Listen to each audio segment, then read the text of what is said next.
By the mid-1970s, the quartz crisis was suffocating traditional Swiss watchmaking. Cheap, highly accurate battery-powered timepieces were flooding the global market, bankrupting centuries-old mechanical workshops in a matter of months.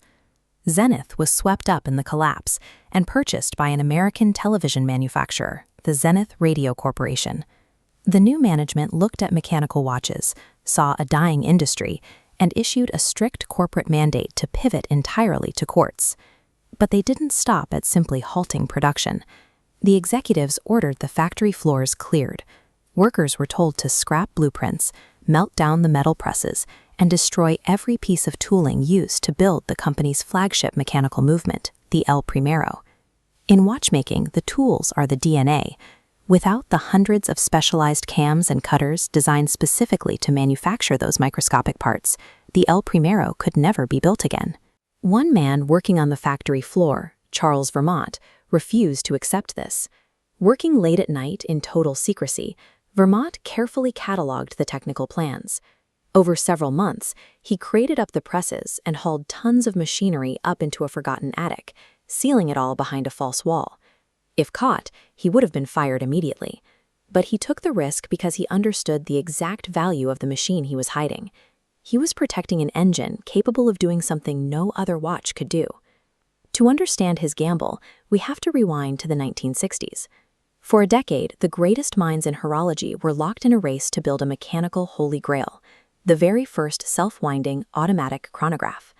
Three distinct factions were sprinting for the finish line. There was the Chronomatic Consortium, pooling their resources. There was the Japanese giant, Seiko. And Zenith was developing its own standalone answer. Zenith took the most difficult engineering path available. While competitors designed modular systems, essentially bolting a stopwatch mechanism onto a pre-existing watch movement, Zenith insisted on drafting a fully integrated caliber from a completely blank sheet of paper. Designing the chronograph and the timekeeping elements as one cohesive, completely interlocking system took years longer to achieve, but it guaranteed a structurally superior, thinner, and highly coordinated machine. In 1969, Zenith revealed the result of that labor. They called it the El Primero, the first, and its defining feature was its record-breaking oscillation rate, 36,000 vibrations per hour. This graphic illustrates the physics of speed.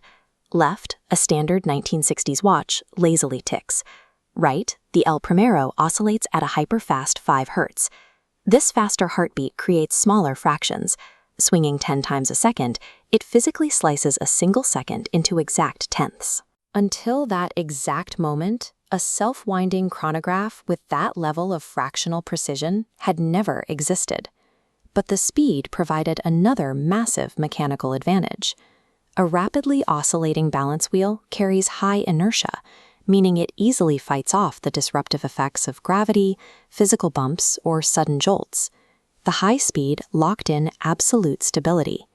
Zenith housed this groundbreaking engine inside a specific watch reference, the El Primero A386.